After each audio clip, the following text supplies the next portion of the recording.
Today is 14th July 2025. Today marks the 4th day of Mali's new presidential law for General Assimi Goita.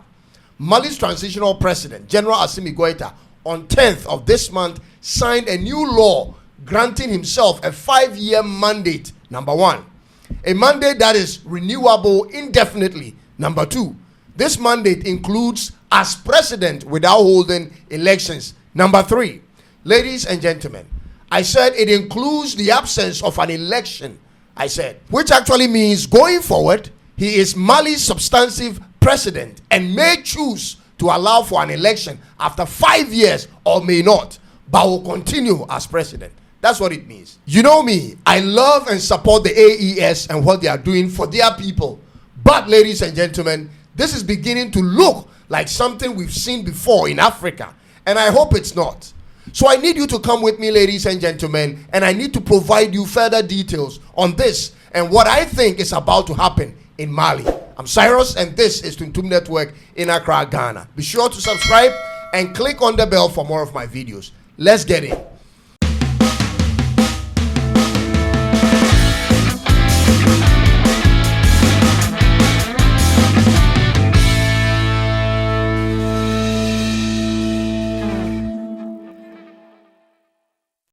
Military dictatorship regimes in Africa has been known to start well and end up in a worse state than the regime they wrestled power from, ladies and gentlemen. And the characteristics of those types of regimes are beginning to rear its head in Mali right now. What has just happened in Mali has the potential to trigger two likely realities based on Africa's history, ladies and gentlemen. General Assimi Goita, with the overall support of the Transitional Parliament of Mali, have gone ahead to approve and pass this bill into law, which will now more or less make the general a president for life, ladies and gentlemen. But do you know this is exactly how Gnassingbé Eyadema started in Togo in the 60s?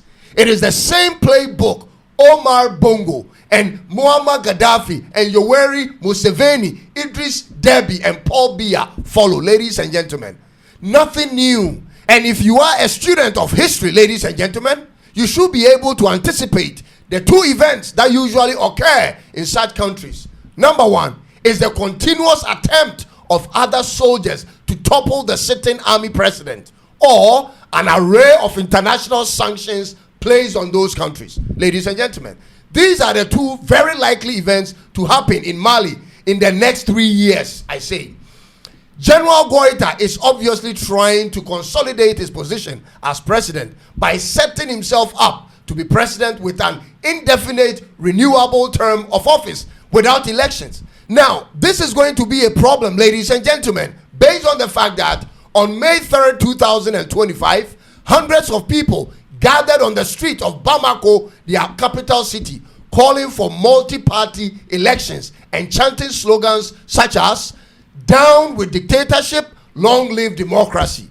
This same group of people had planned another protest on the May 9th until the junta suspended all political activities across the country, forcing the opposition parties to call off their gathering. Ladies and gentlemen, now this protest is so far the largest public display of support for democracy and an act of civil resistance against the military junta since it took over in 2020. This is where I would want every one of us to pause for a minute and let's rethink this whole thing for a minute. Ladies and gentlemen, the idea of a coup and the takeover of military regime isn't a new thing in Mali. Their first coup that happened actually happened in 1968. The second was in 1991, and the third was in 2012. The third, which happened in 2012 under Captain Amadou Sanogo, took 18 months to be resolved. And the same reason behind that coup is just similar to the current regimes. The only addition is the stance of this current regime against ECOWAS and imperialism. Apart from that, the internal reasons are the same. It is about the military's frustration over the government handling of the Tuareg rebellion in the northern Mali, causing jihadist insurgents and economic reasons, ladies and gentlemen. Now, the people of Mali, unlike the people of Burkina Faso, largely prefer democracy. The people of Burkina Faso has a reference point in the leadership of Thomas Sankara, and they therefore don't stand against dictatorship regimes because it served them well during that era. But Mali is different. Mali's only reference point was in their first president, Modibo Keita, after independence. But that civilian president was overthrown by a military government. And so Mali doesn't really approve of military regimes like in Burkina Faso. Therefore, ladies and gentlemen, with this new presidential law allowing for General Assimi Goita to be president, renewable every 5 years indefinitely, you can't expect the people of Mali to be as compliant as the people of Burkina Faso unless, ladies and gentlemen, this regime does tremendously well when it comes to the economy of the country. Ladies and gentlemen, the biggest challenges facing Mali currently, number one, is jihadist insurgencies and terrorism, ethnic and community violence, and economic hardships. Ladies and gentlemen, Mali is at a crossroad of having to be careful not to plunge into a war zone.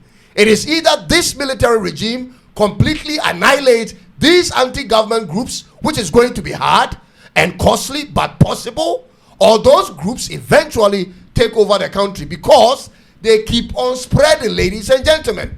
And the problem is this: the civilian government weren't also doing much to curb this problem. Therefore, ladies and gentlemen, the people agitating for the return of constitutional rule and democracy in Mali are in line with the opposition parties and some sections of the civilian population, whereas those in support of the military regime are equally civilians whose hope is to see a Mali which has peace in their communities. Ladies and gentlemen, so whose side do you actually take? But my personal problem is not with the 5-year term of office Goita has given himself. I think that was expected, so I don't have a problem with that.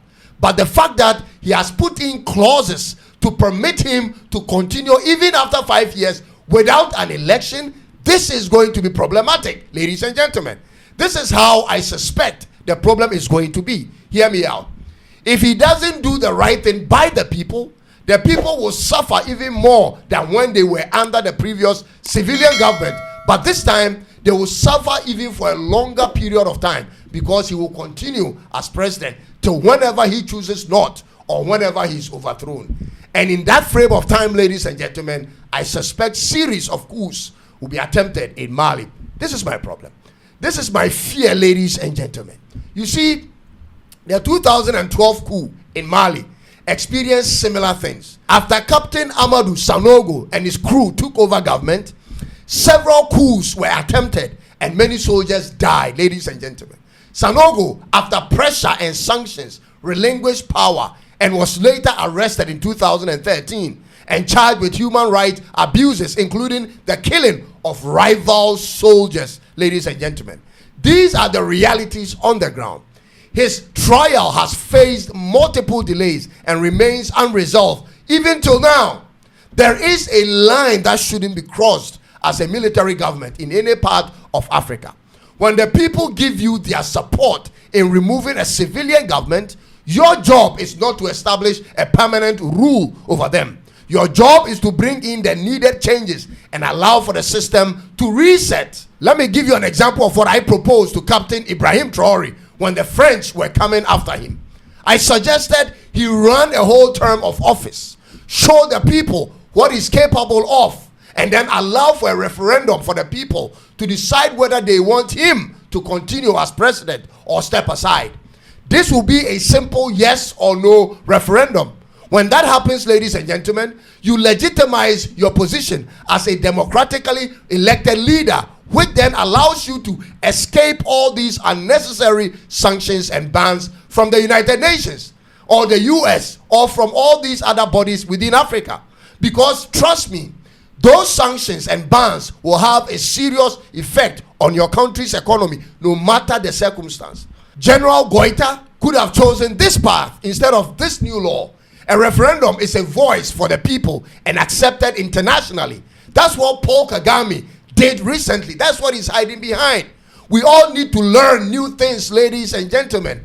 This indefinite law can blow up in his face from amongst his own colleague soldiers and can ruin everything he's fought for so far. Ladies and gentlemen, politicians have their problems, and the army have their problems as well. There has to be a balance to make it work. But it's not too late, ladies and gentlemen. After 2030, when he has served his term in office, and I hope he's able to lead them till that time, he could introduce a referendum if he's confident in his performance in Mali. This is my little take on this, ladies and gentlemen, and hope to hear yours in the comments. Thanks for watching this episode. Catch you in the next one, and be sure to subscribe and click on the notification bell for more of my videos. I'll see you in the next one. It is bye-bye for now.